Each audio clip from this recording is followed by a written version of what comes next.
Welcome to the Daily Bitch, where a white woman who detests the government tells you how the United States really is. Don't like what you're hearing? Well, as far as I'm concerned, fuck you. War.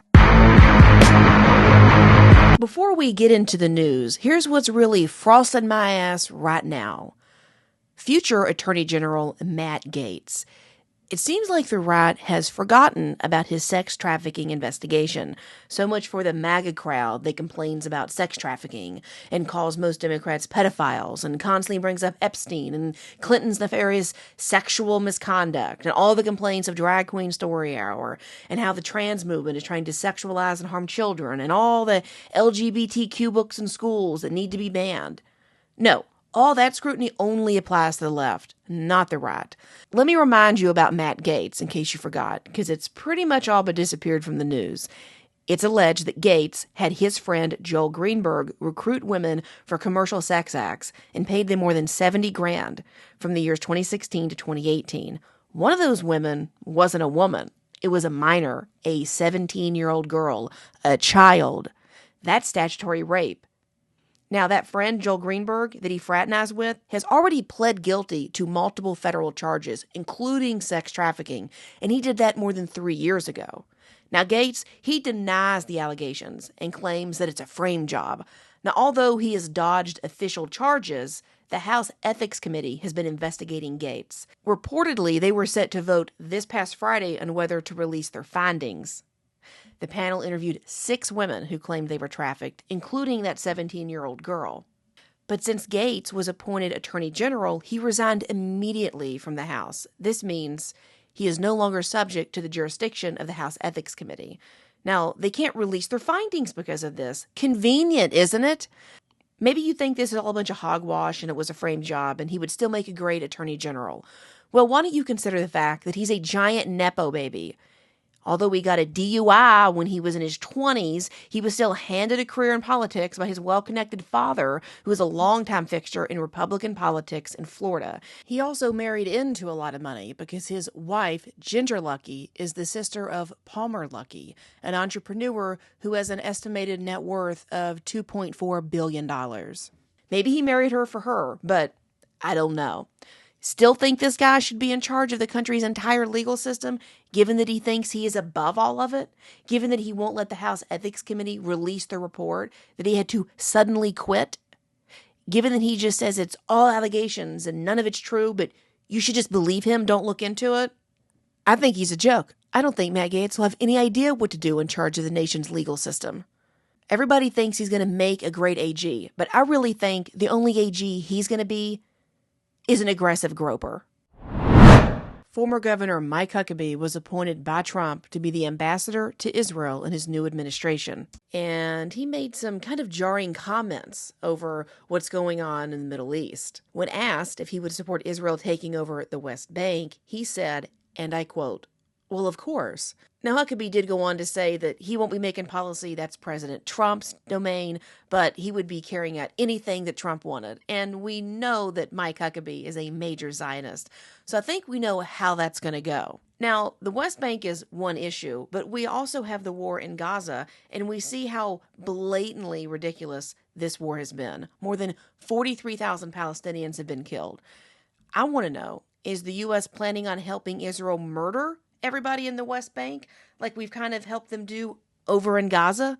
Where are those people going to go? What about all the women and children? The UN just released a report about Gaza showing that in the first 6 months of the war, more than 70% of the 8,000 people they killed were women and children. Now, I thought Hamas orchestrated October 7th, not a ragtag group of kids and women.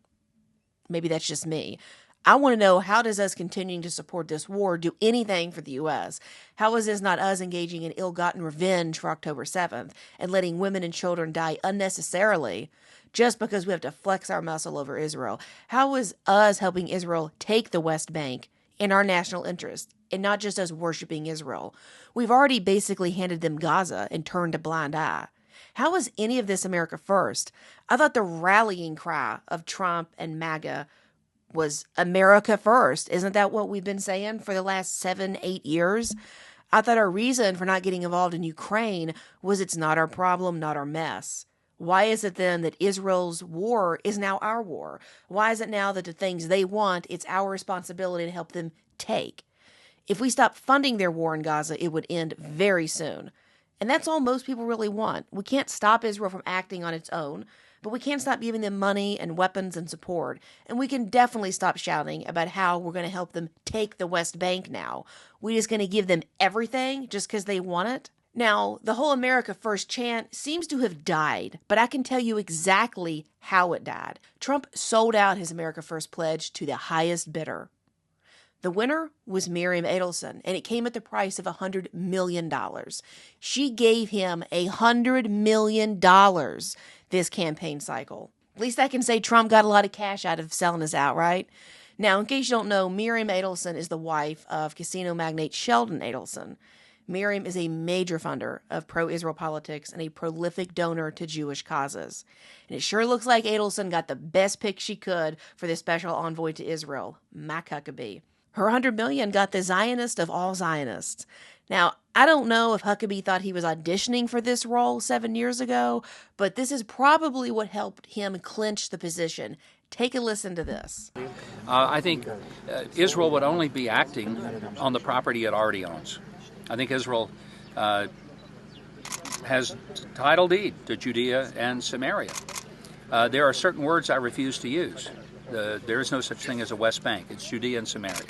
There's no such thing as a settlement. They're communities, they're neighborhoods, they're cities. There's no such thing as an occupation. That they get out of their minds that people are living in lean-tos and tents, and sleeping in cars, circled around a tree. They're living in very well-designed and beautiful cities and communities. Can't wait to get back. I'm going to take an extra hat. I'm going to get it to President-elect Trump. Build Israel great again. Who knows? We may see him wear this out there in one of his rallies somewhere. I don't know. Can't promise that. I can only promise he will get a copy of the hat.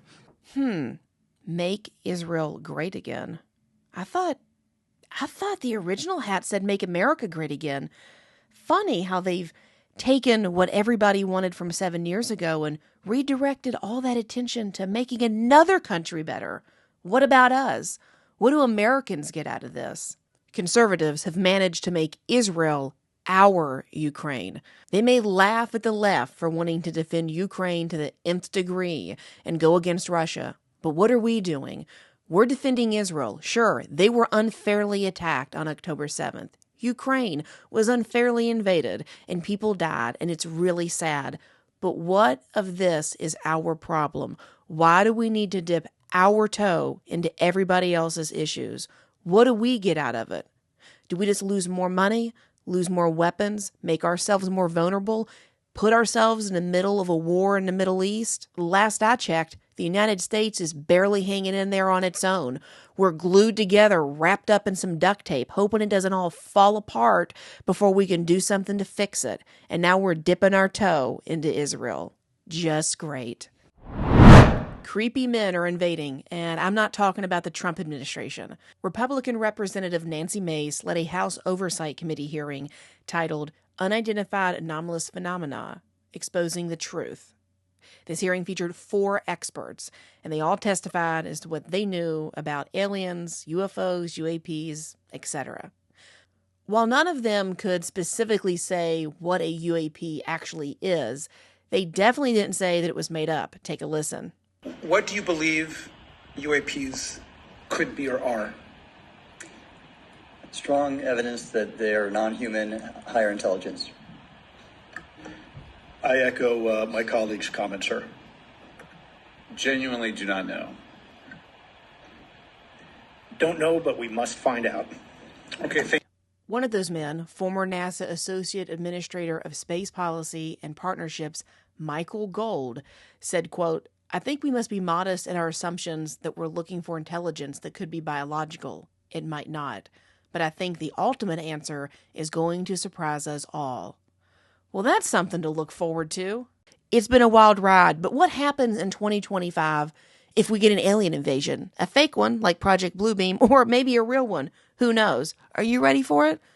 I just say get your tinfoil hat on because it's about to be a bumpy ride out there. The FBI raided the home of Polymarket CEO Shane Coplan at 6 a.m., demanding he hand over his phone and electronics. The reason? Well, it's the FBI, so of course it's murky. But many are speculating it's retaliation. His company is a betting market, and it correctly predicted the outcome of the recent presidential election. A spokesman for the company said, quote, "This is obvious political retribution by the outgoing administration against Polymarket for providing a market that correctly called the 2024 presidential election. Polymarket is a fully transparent prediction market that helps everyday people better understand the events that matter most to them, including elections." Now, until last month, it was illegal for Americans to be betting on the U.S. election. However, Polymarket is banned from taking bets in the U.S. after it agreed to a settlement with the Commodity Futures Trading Commission in 2022. Polymarket was accused of failing to register with the agency and fined $1.4 million.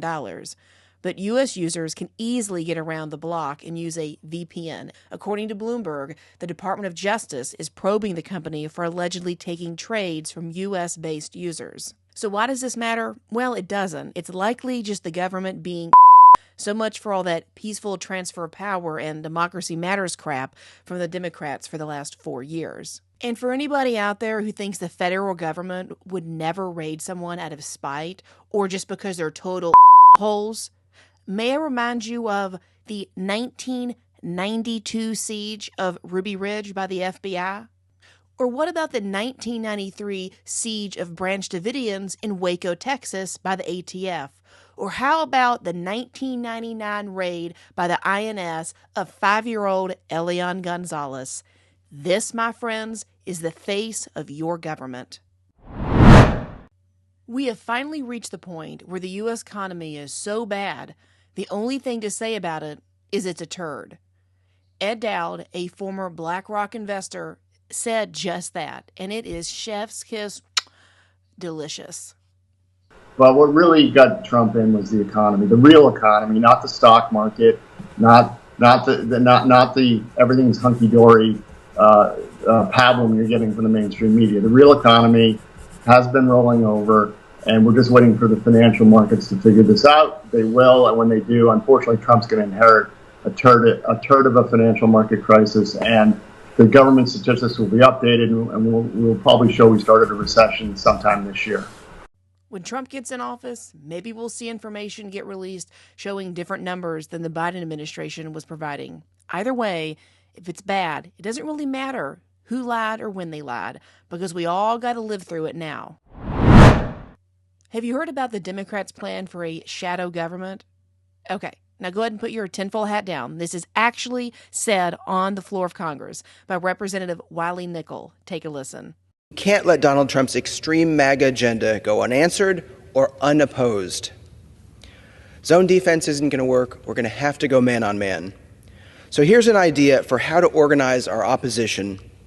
We need to borrow from our British friends and appoint a shadow cabinet to fight back against the worst abuses of a second Trump administration. The special relationship between the United States and Britain extends not just to our strength on the global stage, but also to our shared commitment to democracy. Across the Atlantic, the British have something we don't, a team from the opposition that mirrors the government's own cabinet members. They watch the cabinet closely, publicly challenging, scrutinizing, and offering new ideas. It's another form of checks and balances, a quiet guardrail that holds those in power accountable. With a shadow cabinet, there's no hiding. First of all, second of all, and third, does he understand that his shadow government will have no legal authority? He does understand that a parallel government that he wants is the antithesis of a peaceful transfer of power. Alex, what is treason for $500, please? Didn't they just spend 4 years bitching and moaning about an insurrection from a bunch of MAGA people who got rowdy, and now they're trying to craft a whole separate government because they're sore losers? And Corn Pop was a bad dude. No, Biden, you are, and your whole party is full of bad dudes. Jack Teixeira was sentenced to 15 years in prison for leaking classified documents about the Ukraine war. Those documents were posted online, and some of them appeared to describe military equipment that was donated to Ukraine's military by the U.S., while others referenced training timelines for Ukrainian forces and casualty assessments, as well as equipment losses in its war with Russia. Unless something comes out that we don't know, this seems like a bit of an overreach. The government is always pissed when someone spills the dirty little secrets. Why tell the American people how much equipment they're paying for and giving to Ukraine? We only pay for it. At the time of the leak, the government was trying to gin up more support for Ukraine, and this, well, hampered that. You see, you can't irritate the deep state. Not allowed. More war is the answer, and anything else will not be tolerated. If the government is so mad about leakers, then maybe they shouldn't be doing stuff they don't want leaked. If it came out that soldiers were feeding puppies and reading to the blind, no one would care. You know how cops like to say only guilty people get lawyers, or if you're innocent, you shouldn't have anything to hide? Well. I guess the rules don't always apply to our very own government. I say leak it all. I pay my taxes not because I want to, but because I have to. If the government is doing something hinky, then I want to know about it. Give this chap a high five and a weekend furlough, and then let's get on with it. Yeah, it was classified, but shouldn't Americans get accurate information on the wars they're funding? There's this old adage that says the difference between a weed and a flower is judgment. Well, the same can be said for the difference between a leaker and a whistleblower. I choose to not incarcerate people for nonviolent crimes, and this was anything but violent.